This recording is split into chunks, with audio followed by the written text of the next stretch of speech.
Choujin X chapter 74, we see this lady in a VR headset, and she's watching like the train incident, and I think they're just getting info. And then she's like, Laban, this is really good. And then he's like, I can get more info, but we just need to get more funding. And then he goes to talk to this girl, or this person, and she's like, I need more surgeries. And Laban's like, that costs way too much money. You already spent freaking 5 million on your freaking eyelids. And then she's like, I want big boobies. And then he's like, that's gonna be 50 million. And they're like talking about the train incident and how these two recruits are not like normal recruits. They think there's something special about them. And then we cut to Tokyo introducing the new recruits to a bunch of the other recruits, and then this one goes wild and he asks freaking Arula to be his girlfriend, and then she's kind of freaked out, and then some other guy comes up, and then they start fighting, and then the lieutenant who's talking to Tokyo, she's like, get out of here, you don't be fighting in here, take it outside. And then he's like, come on, Arula, we gotta go outside. And she's like, no, she stays, you guys go, you idiots. And then they go outside, and they're like, we're gonna finally handle business. And then they're like, I apologize, Arula. They're idiots. They've been fighting for so long, their brains probably leaked out. And then we cut to the next day, I think it is, and then Tokyo's taking Arula and Reti on a run because he wants to get to know them a little better.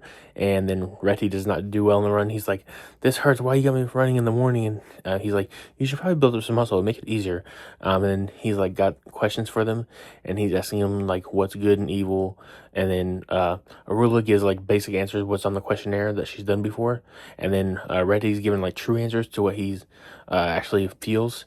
And then he's like, what's your dream? And then Reti gives this long-winded story about how his dream is to become a famous musician, and that he grew up in the sticks, and then he had a dream about Bobby Samara, and he told him that he better become a famous musician before 27, or he'll die at 27.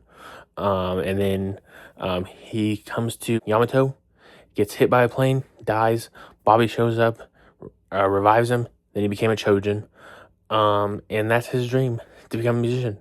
And then he asks Arula, and she's like, I think my dream is to kill this one Pacific Choujin. And he's like, I guess we're going to mark that down as who your enemies are. And then he's like, but you don't have like a smaller dream or like any dream at all after that? And then she's like, not really. And then he's like, no big deal, but it'll make it easier for you if you do. Because like he says, like, basically he says like dreams will keep you going if you're like ever in dire strait. Like even mirages in the desert keep people going for a little while longer, and that's what he's basically equating it to. Because if you're like in a dire state or you're fighting someone stronger than you and you have to like push a little harder, your dreams will make it that easier. And this is just a great chapter because I feel like Reti is, giving true answers, and she's good on the physical side, but her like, answers are kind of like basic and like memory driven, more like rehearsed. And yeah, chapter great. You read it. Bye.